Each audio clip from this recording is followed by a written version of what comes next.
दोस्तों, हावड़ा जंक्शन से एक स्पेशल ट्रेन दिल्ली के लिए रवाना होने वाली थी। प्लेटफॉर्म पर हजारों लोग बैठे थे और उन्हीं के बीच में एक लड़की भी बैठी थी। तभी उस लड़की के ऊपर उसके 8 साल पुराने तलाकशुदा पति की नजर पड़ती है। वो उसके करीब आता है और देखने की कोशिश करता है कि अब इसका जीवन साथी कौन है, किसके साथ रह रही है, कहाँ जा रही है। दोस्तों, ट्रेन आ जाती है। वो लड़की स्लीपर कोच में घुसने लगती है। उसके पति का टिकट जो है उसी ट्रेन में एसी डब्बे में रहता है, लेकिन वो भी अपनी तलाकशुदा पत्नी के पीछे पीछे स्लीपर कोच में घुस जाता है। दोस्तों, वो युवक अपने तलाकशुदा पत्नी के ही सीट पर बैठने की कोशिश करता है कि ताकि आज की रात का सफर इसके साथ मैं कर सकूं। दोस्तों, एक दिल को छू लेने वाली कहानी है, बहुत इंटरेस्टिंग कहानी। आइए जानते हैं पूरी कहानी इस वीडियो में। लेकिन वीडियो में आगे बढ़ने से पहले बस रिक्वेस्ट कि आप वीडियो को लाइक कर दीजिए, चैनल को भी सब्सक्राइब कर लीजिए ताकि मेरा हौसला बढ़ता रहे। दोस्तों, उस लड़की का नाम होता है पूजा और उस लड़के का नाम होता है प्रदीप। दोस्तों, दोनों की 10 साल पहले शादी हुई थी, लेकिन शादी के 2 ही साल बाद यानी 8 साल पहले इन दोनों का तलाक हो गया था। दोनों की कमियां थी उसमें, लेकिन फिलहाल तलाक हो चुका था। दोस्तों, ट्रेन चल पड़ती है। जो पूजा थी वो स्लीपर कोच में जाकर बैठने लगती है, तो उसके पीछे पीछे जो उसका तलाकशुदा पति था वो भी उसी कोच में घुस जाता है, उसी डिब्बे में घुस जाता है। हालांकि उसका जो टिकट है वो एसी डब्बे का रहता है, लेकिन जब वो अपने पत्नी को देखता है बहुत उदास बैठी रहती है और वही खूबसूरती, वही सुंदरता, तो जो है सोचता है चलो 8 साल बाद मिली है तो किसी ना किसी बहाने इसके पास बैठा जाए, इससे कुछ बातें किया जाए। तो दोस्तों, इसलिए वो उसी डब्बे में घुस जाता है। तो दोस्तों, जो पूजा होती है वो डब्बे के बीच में जाकर साइड वाले सीट पर बैठ जाती है, वहीं पर उसका टिकट रहता है और वो जाके उसके पीछे ही खड़ा हो जाता। प्रदीप ये देखने की कोशिश करता है कि क्या पता इसके दाएं बाएं कोई हो तो अभी आके इसके साथ बैठे, लेकिन जो भी आता उस सीट पर बैठने की कोशिश करता। चूंकि वो अकेले बैठी थी तो पूरा सीट खाली था, तो उसको तुरंत मना कर देती थी, कहती थी यहाँ पे जगह नहीं है, ये मेरी सीट है। 1-2 लोग बोले कि अभी 1 घंटे में उतर जाएंगे, अगले स्टेशन पर उतर जाएंगे, लेकिन उसने बोला कि मेरी तबीयत खराब है और मैं यहाँ पर बैठने नहीं दूंगी, मैं आराम करने जा रही हूँ। अब दोस्तों, प्रदीप पीछे से सब देख रहा था। पूजा जो है खिड़की के बाहर झांक रही थी, जब भी कोई आता उसको मना कर देती थी। प्रदीप धीरे से जाता है, अपना बैग उसके सामने रखता है। वो पैर फैला के बैठी हुई थी। जैसे बैग रखता है तुरंत बोलती है कि यहाँ कहाँ रख रहे हो, ये मेरी सीट है, उतारो इसको यहाँ पर से, हटाओ। प्रदीप बोलता है कि मैडम मैं बस 1 ही 2 घंटे में उतर जाऊंगा, मेरी सीट है नहीं, तो अभी आप सोने का टाइम हो नहीं रहा है आपका, तो तब तक मुझे बैठने दीजिए। जब वो आवाज सुनती है तो चौंक जाती है, उसकी तरफ देखती है, 10-20 सेकंड देखती ही रहती है। ये उसका तलाकशुदा पति था, वो भी पहचान जाती है और वो अपना पैर समेट लेती है, इशारा करती है बैठ जाओ। अब दोस्तों, दोनों के ही मन में तमाम सारे सवाल उमड़ रहे थे। प्रदीप जो है शुरुआत करता है, बोलता है कि दिल्ली अपना इलाज कराने जा रही हो क्या? तो पूजा बोलती है कि मुझे क्या हुआ है, मैं क्यों जाऊंगी इलाज कराने? तो प्रदीप बोलता है कि नहीं, अभी तुमने कुछ लोगों को कहा कि सीट पर मत बैठो, मेरी तबीयत खराब है, मुझे आराम करना है और तुम काफी उदास भी लग रही हो, क्या बात है? तो पूजा बोलती है नहीं, मेरी तबीयत नहीं खराब है और मेरी उदासी का कारण आप जानकर क्या करोगे, आप बैठ गए हो तो बैठे रहो, ऐसी कोई परेशानी नहीं है मुझे। तो प्रदीप कहता है कि दिल्ली कब से रह रही हो? पूजा कहती है कि पहली बार जा रही हूँ। अब वो उसको एकटक निहारने लगता है और पूजा खिड़की के बाहर देखते देखते कभी एक नजर इस पर भी मान लेती थी। दोस्तों, सर्दियों का महीना था, ट्रेन चलने लगती है तो ठंडी ठंडी हवा घुस रही थी। सारे लोग जो पैसेंजर थे कुछ ना कुछ ओढ़ने के लिए लाए थे, अपना निकाल निकाल के ओढ़ने लगते हैं। पूजा भी अपने बैग से एक ऊनी कंबल निकालती है, ओढ़ लेती है। जो प्रदीप था उसका तो ऐसा कुछ लाने का मतलब ही नहीं था, क्योंकि एसी में सब कुछ मिलता है, कंबल चद्दर वगैरह, कुछ घर से लाया नहीं था। तो जब ज्यादा ठंड लगने लगती है तो पूजा उससे कहती है कि आप कुछ छोड़ने के लिए नहीं लाए हो क्या? प्रदीप बोलता है नहीं, मुझे ध्यान ही नहीं रहा, मैं तो कुछ लाया ही नहीं। पूजा बोलती है कि आपको लाना चाहिए था, आपको ठंड लग सकती है। अब दोस्तों, जब अगला स्टॉप आता है तो साइड के सीट का जो दूसरा पैसेंजर था वो ट्रेन में चढ़ता है, उसके बाद उस सीट पर आकर बैठने लगता है। उसके बैठते ही पूजा बोलती है कि इस पर कहाँ सामान रख रहे हो जी, इस पर कहाँ बैठ रहे हो आप, ये सीट हमारी है। वो बोलता है कि क्या बात कर रही हैं, आधा सीट तो मेरा है इसमें। वो बोलती नहीं, ये पूरी सीट मेरी है। दोस्तों, अपना टिकट निकालती है, प्रदीप को देती है। प्रदीप समझाता है कि ऐसा है, आधी सीट तुम्हारी है, आधी सीट इनकी है, जब सोना होगा तो ये पूरी सीट तुम्हारी हो जाएगी, ऊपर वाली सीट इनकी हो जाएगी। अक्सर इस बात पर लोग लड़ लेते हैं, उनको पता नहीं रहता। जैसे ही अगला पैसेंजर आता है उसको बोलते हैं तुम ऊपर चले जाओ, लेकिन जहां तक बैठने का अधिकार है तो आधी सीट इनकी है।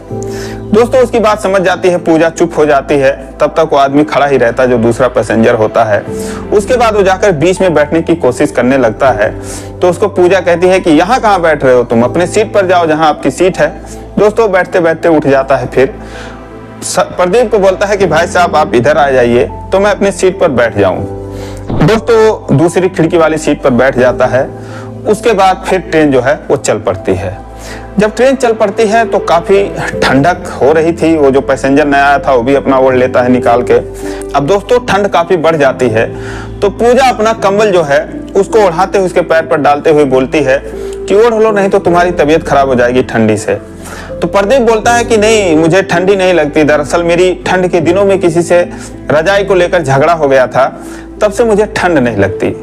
दोस्तों एक बार इन दोनों पति पत्नी में जब इनका तलाक नहीं हुआ था तो सर्दियों के दिनों में कंबल की खींचातानी को लेकर लड़ाई हो जाता है और पूजा जो है मारे गुस्से के लाके उस पर पानी ही डाल देती है।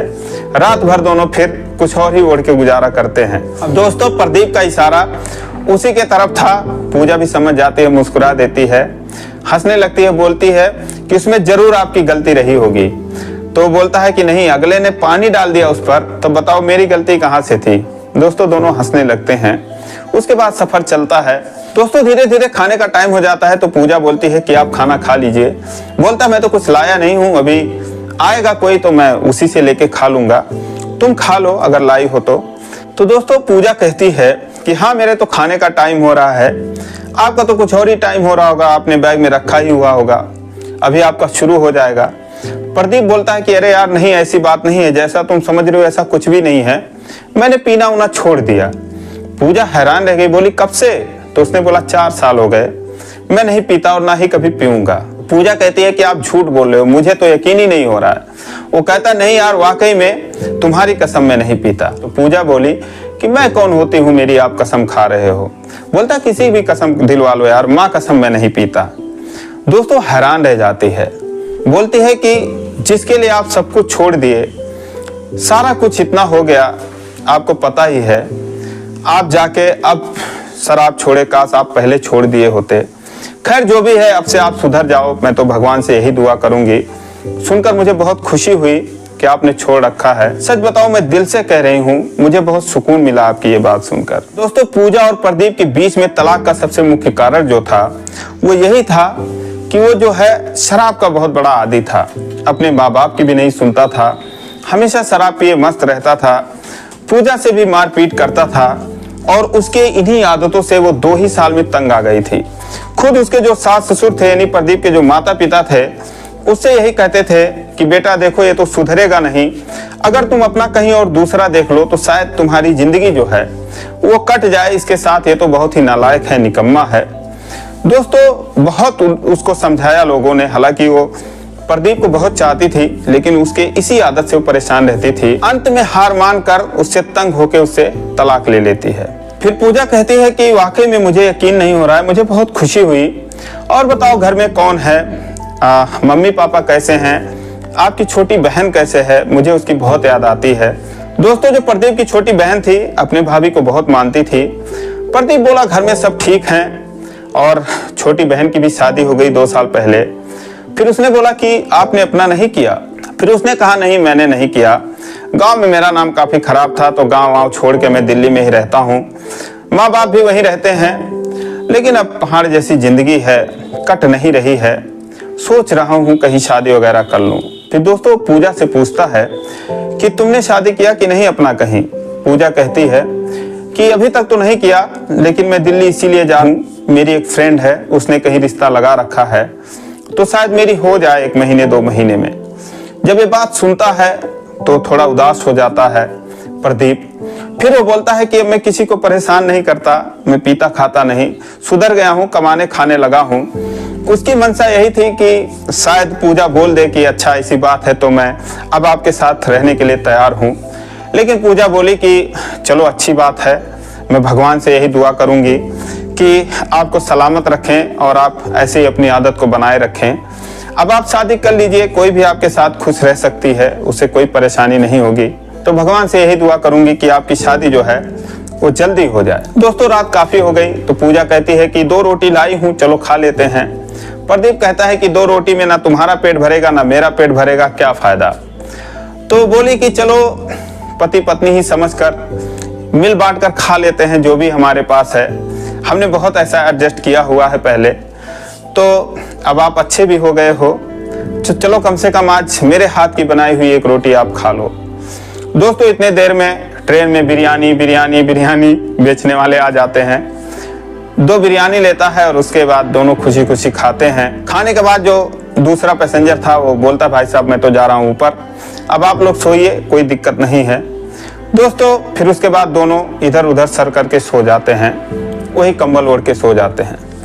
अब दोनों को नींद नहीं आ रही थी, उसके ख्याल में ये सुधर चुका था और इसके ख्याल में कि मेरी इतनी खूबसूरत बीवी थी, मुझे छोड़कर मेरी शराब की वजह से चली गई, दूसरी शादी करने जा रही है, काश मुझे अपना लेती, या मैं इससे हिम्मत कर पाता कहने के लिए कि मेरे पास आ जाओ फिर से। यही दोनों सोच रहे थे, आधी रात से ज्यादा गुजर गए। तभी जो है पूजा उठती है और कहती है कि आपको सर्दी लग रही है क्या। तो बोलता है कि हाँ लग तो रही है, क्या करूं फिर। तो पूजा अपने बैग से एक मफलर निकालती है और उसके कानों में बांध देती है, बोलती है ठीक से अब सो जाओ आप। दोस्तों सुबह हो जाती है, दोनों चाय पीते हैं, नाश्ता करते हैं। दोस्तों ट्रेन जब नई दिल्ली रेलवे स्टेशन पर पहुंच जाती है, दोनों उतर जाते हैं। प्रदीप जो है उसको मफलर देने लगता है जो उसको दे रखी थी। बोला बहुत अच्छा मफलर तुमने बनाया है, लगता है हाथों का ही बनाया हुआ है, ये तो जेंट्स मफलर है। तो बोली हाँ मैंने उनके लिए बनाया है जिनसे मैं शादी करने जा रही हूँ, आप चाहो तो इसको रख लो, मैं दूसरा बना लूंगी। दोस्तों रख लेता है उसके बैग में, जेब में हाथ डालता है, 2-2.5 हजार रुपए उसके जेब में पड़े थे। तो पूजा को देने लगता है कि ये लो रख लो कुछ। पूजा कहती है नहीं इसकी जरूरत नहीं है, मेरी एक फ्रेंड आने वाली है और आप पैसे रख लो, इस तरीके से पैसे लेन देन का कोई तुक नहीं बनता है। तो बोलता है चलो मैं छोड़ दूं तुम्हें जहां भी जाना हो। तो बोली नहीं मेरी एक फ्रेंड आ रही है, आप निकलो। दोस्तों इतने में पूजा की फ्रेंड आती है, उसका नाम सरिता होता है। तो बोलते हैं अरे पूजा बता कोई दिक्कत तो नहीं हुई तुझे सफर में। तो पूजा बोलती है कि नहीं यार कोई दिक्कत नहीं हुई, लेकिन मैं तुझे क्या बताऊं, मेरा जो तलाकशुदा पति था वो भी भटकते भटकते मेरे ही सीट पे आ गया, टिकट था नहीं। तुझे क्या बताऊं अब सुधर गया है, पीता खाता बिल्कुल नहीं। उसे देखकर मुझे बड़ी दया आ रही थी, वो मुझसे कुछ कहना चाह रहा था लेकिन शायद कह नहीं पाया। और जब वो जाने लगा तो मैं सच बताऊं कि मेरे आंखों से आंसू आ गए उसको जाते हुए देखकर। तो सरिता बोलती हाँ तो अब मरने दे उसको, ज्यादा दया दिखाने की जरूरत नहीं है। अब उसको समझ में आएगा ना कि तू कितनी सुंदर है। उसको बताया नहीं कि मैं शादी करने जा रही हूँ। तो उसने बोला हाँ मैंने बता तो दिया उससे कि शादी करने जा रही हूँ, बड़ा उदास लग रहा था वो। तो बोली हाँ अब रहम करने की जरूरत नहीं है, चल मैं तेरे लिए जो रिश्ता ढूंढी हूँ उसको देखना, फिर तू खुश हो जाएगी। इतना अच्छा लड़का है वो, कमाने खाने वाला बंदा है, कोई दिक्कत वाली बात नहीं है, कल मेरे साथ चलना। अब दोस्तों सरिता जो है पूजा को अपने रूम पर लेके चली गई। इधर जो प्रदीप अपने घर पे चला गया, उसकी गांधीनगर में जीन्स की फैक्ट्री थी, 30-40 लोग उसमें काम करते थे। अगले दिन प्रदीप अपने फैक्ट्री पर पहुंचता है। दोस्तों उसी फैक्ट्री में जो सरिता थी वो काम करती थी। सरिता उससे आकर बोलती है कि सर वो जो लड़की मैंने आपसे बताया था जिसके बारे में आपसे बात कर रखी थी वो आ गई है, तो आपसे मिलना चाहती है, तो आपसे मिलवा दूं क्या। तो प्रदीप कहता है हाँ यार मिलाओ, तुम तो कह रही थी तुम्हारी फ्रेंड बड़ी अच्छी है, बड़ी खूबसूरत है, जरा मैं भी देखूं यार, मुझे तो शादी करनी है, अगर मुझे जमेगी तो कर लूंगा। दोस्तों सरिता आगे आगे आती है, पीछे से पूजा आती है। जैसे कमरे में घुसती है ऑफिस में, प्रदीप उसको देख के चौंक जाता है, बोलता है अरे तुम। तो बोलती है आप। अब दोस्तों प्रदीप उसको देखते ही चौंक जाता है, सरिता से बोलता है सरिता यही है। तो सरिता बोलती हाँ सर यही है। अब दोस्तों प्रदीप जो है वो पूजा से बोलता है कि बिल्कुल कुछ बोलना नहीं है तुम्हें। फिर वो सरिता से बोलता है कि अरे सरिता यार तुम्हारी फ्रेंड तो अच्छी है, लेकिन यार ये तो शादीशुदा लग रही है, तुम तो कह रही थी लड़की कुंवारी है। तो उसने बोला हाँ सर बिल्कुल कुंवारी है, आपकी कसम आप पूछ सकते हो, मैं झूठ नहीं बोल रही हूँ, इसकी शादी नहीं हुई है। प्रदीप बोलता है अरे यार सरिता तुम क्यों कसम खा रही हो, यही तो मेरी पहली पत्नी है जिससे हमारा तलाक हो चुका है। अब दोस्तों वो शॉक्ड रह जाती है। उसने प्रदीप को बताया था कि लड़की बिल्कुल कुंवारी है, माँ बाप गरीब हैं, तो उम्र जो है वो 30 साल की हो गई है, उसकी शादी नहीं हो पाई है, लेकिन लड़की सही है। दोस्तों फिर प्रदीप बोलता है कि सरिता कहीं तुमने इनसे तो नहीं बताया कि मैं कुंवारा हूँ? तो बोलती नहीं सर, मैं इतना भी झूठ नहीं बोलती। दोस्तों उसके बाद प्रदीप पूजा से कहता है कि पूजा देखो, ये सरिता जो है ये समझ लो हमारे लिए भगवान है, ये अगर हमको मिलाई है तो अब यहाँ पर इतने सारे लोग हैं, तुम किसी से भी पूछ सकती हो। अब मैं पीता उता नहीं हूँ, आराम से कमाता हूँ, अपने माँ बाप की सेवा करता हूँ, तुम किसी से भी पता कर सकती हो। और भगवान ने मौका दिया है तो एक बार और तुम मुझे मौका दो, मेरे पास आ जाओ, तो मैं तुम्हारा एहसान जिंदगी भर मानूंगा। तुम चाहो तो किसी से भी मेरे बारे में पता कर सकती हो। दोस्तों उसके बाद पूजा की आंखों से आंसू आ जाते हैं, बोलते मुझे अब किसी से पूछने या पता करने की जरूरत नहीं है। दोस्तों उसके पास आती है, उसके गले से लग जाती है। दोस्तों एक बार फिर से दोनों की जिंदगी बसती है। दोस्तों उसके बाद दोनों सरिता को लाख लाख धन्यवाद देते हैं कि तुम्हारी वजह से हमारी एक बार फिर से जिंदगी बन गई। दोस्तों शाम को जब वो पूजा को लिवा कर सरिता भी जाती है, प्रदीप अपने घर पर जाता है, अपने माँ बाप के सामने उसको खड़ा करता है कि देखो मम्मी पापा, आपकी बहू आ गई है फिर से। दोस्तों इतना खुश होते हैं वो कि जिसका कोई हिसाब नहीं। दोनों को लाख लाख आशीर्वाद देते हैं। उसके बाद कहते हैं बेटा, ये लक्ष्मी थी, हमारे घर से चली गई थी, फिर हमारे घर में आ गई है। सरिता को बहुत बहुत धन्यवाद देते हैं। लेकिन उसके बाद प्रदीप कहता है कि सरिता, इसीलिए तुम मेरी फैक्ट्री चला लेती हो कि तुम इतनी होशियार हो। तो दोस्तों ये कहानी आप लोगों को कैसी लगी कमेंट करके जरूर बताइए। ये एक सच्ची कहानी है। तो दोस्तों ये रही कहानी। अगर आपको अच्छी लगी हो तो यार चैनल को सब्सक्राइब करिए। फिर मिलेंगे अगले